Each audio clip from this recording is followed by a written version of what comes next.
नमस्कार, मैं हूं डॉक्टर बेबी शर्मा और आज हम बात करेंगे इनफर्टिलिटी के प्रॉपर आयुर्वेदिक ट्रीटमेंट के बारे में। देखिए, जब भी हम किसी बीमारी के इलाज की तरफ बढ़ते हैं तो हमें उस बीमारी के बारे में बेसिक नॉलेज होना बहुत ही ज़्यादा ज़रूरी है। तो मैं आपको इनफर्टिलिटी के बारे में बहुत ही ब्रीफली जो मेन पॉइंट्स है वो बहुत ही ब्रीफ में एक्सप्लेन करती हूँ। सबसे पहले इनफर्टिलिटी होती क्या है। देखिए, किसी भी कपल के 1 साल तक साथ रहने पर और विदाउट एनी प्रिकॉशन अगर वो साथ रहते हैं और 1 साल तक भी अगर कंसीव नहीं कर पा रही है फीमेल, तो इसको हम कहते हैं इनफर्टिलिटी। ये को हम 2 कैटेगरी में डिवाइड कर देते हैं। 2 टाइप्स की इनफर्टिलिटी होती है। एक होती है प्राइमरी इनफर्टिलिटी, एक सेकेंडरी इनफर्टिलिटी। प्राइमरी इनफर्टिलिटी में क्या होता है कि पेशेंट एक बार भी कंसीव नहीं कर पाया है, मतलब उसका एक बार भी जो प्रेगनेंसी टेस्ट है, जो यूपीटी है, कभी भी पॉजिटिव नहीं आया है और फर्टिलाइजेशन हुआ ही नहीं है, उसको हम कहते हैं प्राइमरी इनफर्टिलिटी। और कई केसेस में ये होता है कि एक बार तो पेशेंट ने कंसीव कर लिया है, फिर चाहे उसका अबॉर्शन हो गया हो या उसके पास एक बेबी हो, लेकिन जो दूसरा कंसीव है, दूसरी प्रेगनेंसी है, वो उसको नहीं हो पा रही है, तो हम उसको बोलते हैं सेकेंडरी इनफर्टिलिटी। और दोनों ही केसेस में बहुत सारे कारण होते हैं। क्या कारण है इनफर्टिलिटी के? देखिए, मेल फैक्टर्स होते हैं, फीमेल फैक्टर्स होते हैं।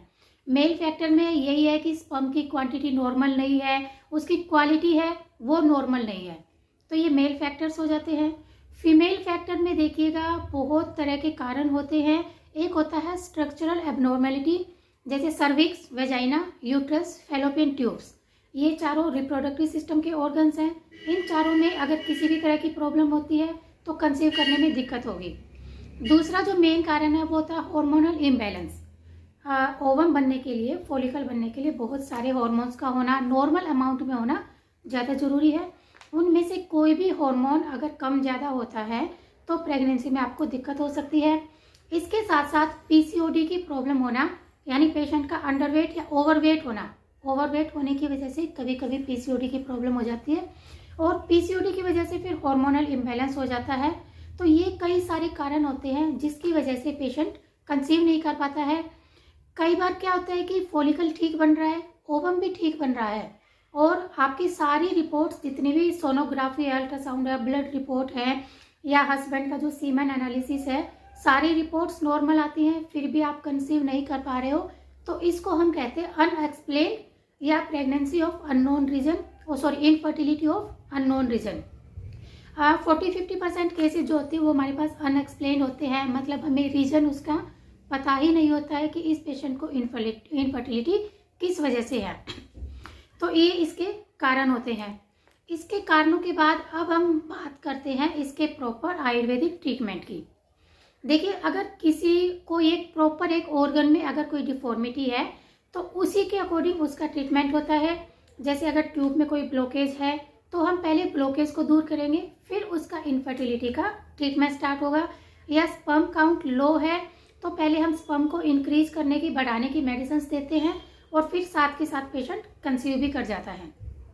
लेकिन कई जो अनएक्सप्लेन इनफर्टिलिटी होती है जिसमें हमें कोई भी कारण पता नहीं होता है, तो उनमें हम कुछ ऐसे आयुर्वेदिक योग यूज करते हैं जिनके बहुत ही अच्छे रिजल्ट आपको देखने को मिलते हैं।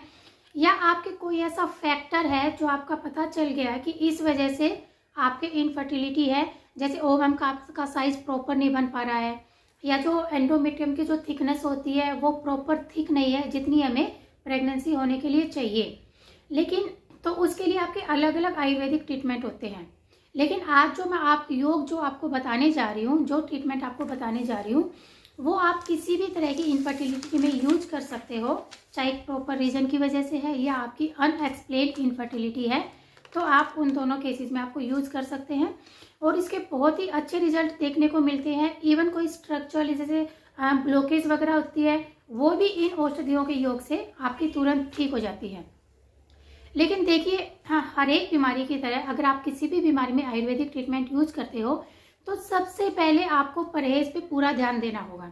बिना परहेज के, बिना अपनी डाइट में और लाइफस्टाइल में चेंजेस किए बिना आपका आयुर्वेदिक मेडिसिन लेने का कोई भी फायदा नहीं है।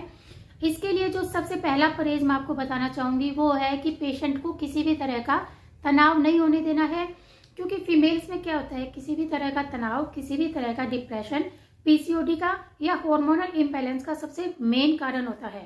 और एक बार की अगर आपके हार्मोन्स की गड़बड़ी हो जाती है तो उसको नॉर्मलाइज करने के लिए 3 से 4 महीने का समय आराम से लग जाता है, क्योंकि जो फॉलिकल और जो ओवम बनने की प्रोसेस होती है वो आपकी 3 महीने से पहले स्टार्ट हो जाती है।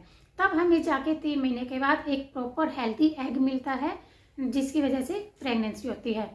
तो अब मैं बताने जा रही हूँ आपको कुछ ऐसे आयुर्वेदिक मेडिसिन जो आप तुरंत यूज कीजिएगा और आपको 2 से 3 महीने के अंदर इसका प्रॉपर बिल्कुल फ़ायदा देखने को मिल जाएगा।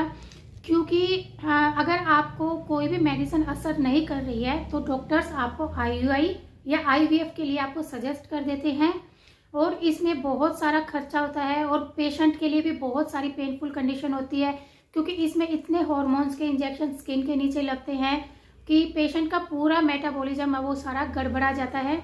तो अगर आप इन चीज़ों से बचना चाहते हो, IUI से या IVF से बचना चाहते हो और नॉर्मली कंसीव करना चाहते हो, तो आप इन योगों को तुरंत से तुरंत शुरू कर दीजिएगा।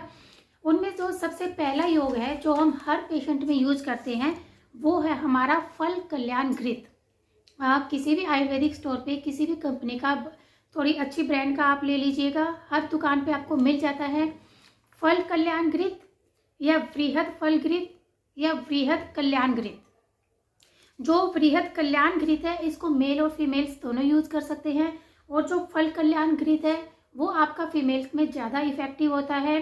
ये आप ले आइएगा स्टोर से, और 1 से 2 चम्मच, देखिए ये डिपेंड करता है आपके मेटाबॉलिज्म पे। अगर आपका मेटाबॉलिज्म बिल्कुल फास्ट है, आप बिल्कुल हेल्दी हो, कोई किसी तरह की कब्ज नहीं है, तो आप इसको 10 ग्राम तक भी ले सकते हो। लेकिन आप शुरू कीजिएगा इसको 5 ग्राम से, 1 चम्मच से। 1 चम्मच आपको सुबह लेना है, 1 चम्मच आपको शाम को लेना है, दूध में मिला के लेना है। और कोशिश कीजिएगा कि इसके इस घी के लेने से 1 घंटा पहले और 1 घंटा बाद में आप कोई भी किसी भी तरह की चीज़ ना लें। आप इसको खाना खाने के बाद भी ले सकते हो, खाना खाने से पहले भी ले सकते हो, लेकिन बस आपको इतना ध्यान रखना है कि इसके लेने से 1 घंटा पहले और 1 घंटा बाद में आपको कोई भी किसी भी तरह का फूड आइटम नहीं खाना है। दूसरा योग जो आप इसके साथ साथ यूज कर सकते हो वो है अश्वगंधा का यूज करना। अश्वगंधा आप चाहे पाउडर फॉर्म में यूज कीजिए, और मार्केट में इसकी टैबलेट भी आ जाती हैं, तो आप इसको टैबलेट फॉर्म में भी ले सकते हो। 1-1 टैबलेट आपको सुबह शाम लेनी है, और अगर आप पाउडर फॉर्म में यूज़ करते हो तो आपको 5 ग्राम सुबह 5 ग्राम शाम को लेना है। इसको आप पानी के साथ भी ले सकते हो, दूध के साथ भी ले सकते हो, जैसे भी आप इसको लेना चाहो, दोनों तरह में से किसी के साथ भी आप इसको यूज कर सकते हो। तीसरा जो योग है ये आपको घर पे प्रिपेयर करना पड़ेगा। आपको मार्केट से त्रिकटु लाना है 50 ग्राम, नाग केसर लेना है 50 ग्राम, मतलब दोनों आपको 50-50 ग्राम त्रिकटु और नाग केसर। इन दोनों को आप चाहे पीस के मार्केट से ला सकते हो या घर पे लाके इन दोनों को आपने पीस लेना है, और दोनों की इक्वल अमाउंट आपको मिक्स करनी लेनी है एक बाउल में। और फिर आपको लेना कैसे है, जो आपकी माहवारी शुरू होती है डेट आने के फर्स्ट डे से लेकर 1 वीक तक। सपोज कीजिए आपको 10 तारीख को डेट आई है, तो 10 तारीख से लेकर आपको 17 तारीख तक सिर्फ 1 हफ्ते ये पाउडर लेना है, और 2 ग्राम आपको सुबह लेना है, 2 ग्राम आपको शाम को लेना है। खाना खाने के आधा पौना घंटा बाद लेना है। कोशिश कीजिए कि इस पाउडर के भी आप आधा घंटे बाद और पहले तक कुछ भी ना खाएं, तब ये बहुत ज़्यादा इफेक्टिव होता है। त्रिकटु और नाग केसर दोनों इक्वल अमाउंट में लीजिए, चाहे 20-20 ग्राम लीजिए, चाहे 50-50 ग्राम लीजिए, और इनको मिला के रख लीजिए। इसको सिर्फ 7 दिन तक यूज करना है। जो पाउडर बच जाए उसको आप रख दीजिएगा, वो आपकी अगली साइकिल में यूज हो जाएगा। तो आपको ये तीनों योग आज से ही स्टार्ट कर देने हैं, और बिल्कुल आपका जो हार्मोनल इम्बैलेंस हो रखा है या किसी भी वजह से प्रेगनेंसी कंसीव नहीं कर पा रहे हो आप, तो इसका तो आपको तुरंत असर देखने को मिलेगा। लेकिन बस इतना ध्यान रखिएगा कि आपको अपनी डाइट और लाइफस्टाइल बिल्कुल आयुर्वेदिक ढंग से ही बनानी है। मतलब आप आयुर्वेदिक लाइफस्टाइल अपनाओगे तभी आप पे आयुर्वेदिक मेडिसिन इफेक्ट करेंगी। ये हर बीमारी के लिए एक स्टैंडर्ड रूल है। इसके साथ साथ एक और योग है, बहुत फेमस योग है। शिवलिंगी के बीज आते हैं मार्केट में, शिवलिंगी बीज और पुत्र जीवक बीज, ये आप दोनों ले आइएगा, मार्केट में मिल जाते हैं। दोनों को लाके पीस लीजिएगा, और इसकी अमाउंट भी यही रहेगी, 2 से लेकर 3 ग्राम तक आपको सुबह शाम लेना है। आप इस योग को इनके साथ भी यूज कर सकते हो।